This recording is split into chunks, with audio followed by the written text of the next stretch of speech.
ብዙ ጊዜ ወላጅ ለልጅ ልጅም ለወላጅ መስዋዕትነት ሲከፍሉ አይተናል። ነገር ግን የዛሬው ታሪክ ለብዙዎቻችሁ እንግዳና እጅን በአፍ የሚያስጭኝ ሳይሆን አይቀርም። ታሪኩ በአንዲት ወጣት ልጅና የሞት ፍርድ በተፈረደበት አባቷ መካከል የሆነው ነው።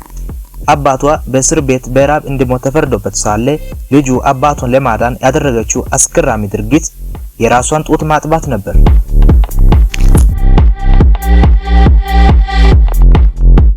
ነገሩ እንዲህ ነው። ከዛሬ 2000 ዓመታት በፊት በጥንቷ ሮም ሲሞን የተባለ ግለሰብ በፈጸመው ጥፋት ምክንያት በወቅቱ በነበሩ ከፍተኛ ባለስልጣናት ፊት ይቀርባል።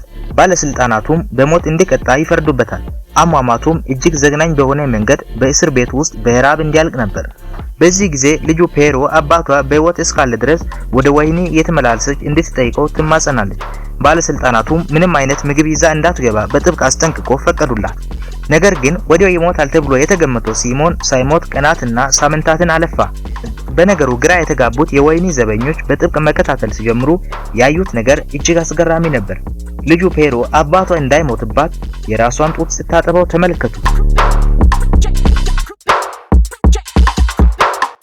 በመጨረሻም ድርጊቱ ለዳኞች ሲቀርብ የልጅቷ ታላቅ ፍቅርና እዝነት በማድነቅ ለአባቷ ለሲሞን ምህረት አደረጉለት።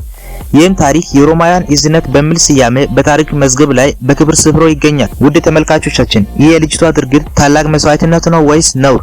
እናንተ በዚህ ጉዳይ ምን ትላላችሁ? ሐሳባችሁን በኮሜንት አጋሩ። ለሌሎች መሰል አስገራሚ ታሪኮች ቻናሉን ላይክ እና ሰብስክራይብ ማድረጋችሁን አትርሱ። በሚቀጥለው ቪዲዮ እስክንገናኝ ድረስ ደህና ሁኑ።